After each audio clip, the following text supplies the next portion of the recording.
One of the biggest changes to occur on the battlefront is revealed through this next unique experience.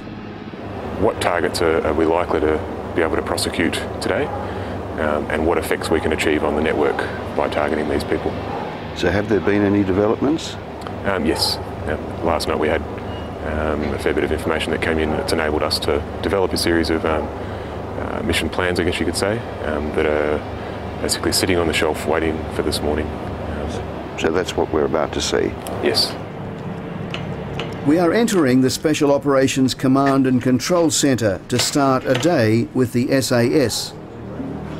This is where the battle is monitored, where the intelligence accumulates, and where what matters even more than the fighting, the thinking, is done. We've had plenty of occasions where we've had intelligence that's given us a start point, and then we start bringing other layers and fusing other forms of intelligence over the top. It might be an initial rumour that starts from within the local population, and then we use some sensors to confirm whether that is true or not. In the ready room alongside is another practical asset, the US Army Air Wing. We're going to launch a morning vehicle interdiction package up towards Kalach. We've got some reliable intelligence suggesting a few of the key insurgent commanders from up that way are starting to be pushed back in. To respond swiftly to intelligence alerts, the SAS needs helicopters. Everybody's playing for helicopters. Everybody wants helicopters. So for these guys to have the amount of, if you will, dedicated assets for the rotary wing package is almost unheard of anywhere you go. And it's because of that relationship that we established early on. Out on the flight line at this one base is the equivalent of the entire Australian rotary wing fleet.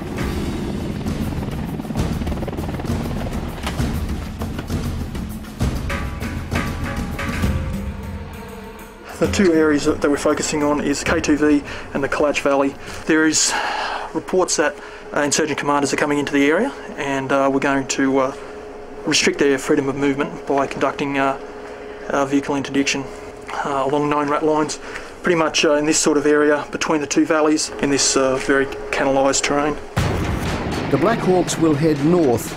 The modern approach to long-range patrolling is a long way from the days when vehicles would roll out for weeks at a time into areas where you did not need to be Taliban to oppose all invaders. There's certainly instances of coalition being caught in the middle of crossfire between warring tribal factions.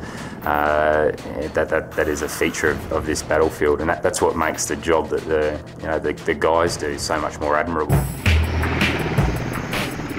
In modern warfare's version of random breath testing, one Black Hawk swoops down, a smoke grenade fired to warn the vehicle to stop. Observing one by motorbike with one by military age male. Right, motorbike moving north to south, intent to interdict over.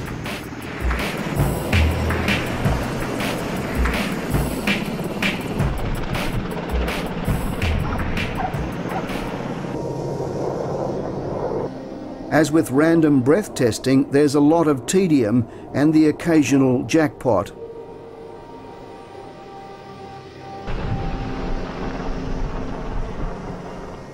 Among the intelligence gathered are tests for indications of explosive residue and fingerprints, which can help convict bomb makers. Ask him if he knows of any Taliban in the area. یا ولی که معلومات لرزه خبر متروان سر متر چلوما داوس چپوکی و کخت برکتی. Because back a few days ago and everything, they would walk around the village and everything, but right now they disappeared.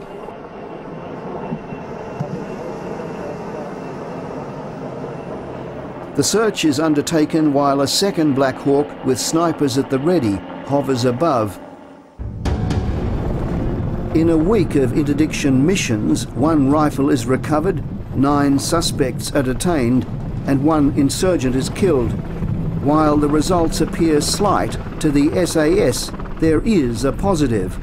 Usually at this time the fighting season peaks, but now fewer targets are presenting.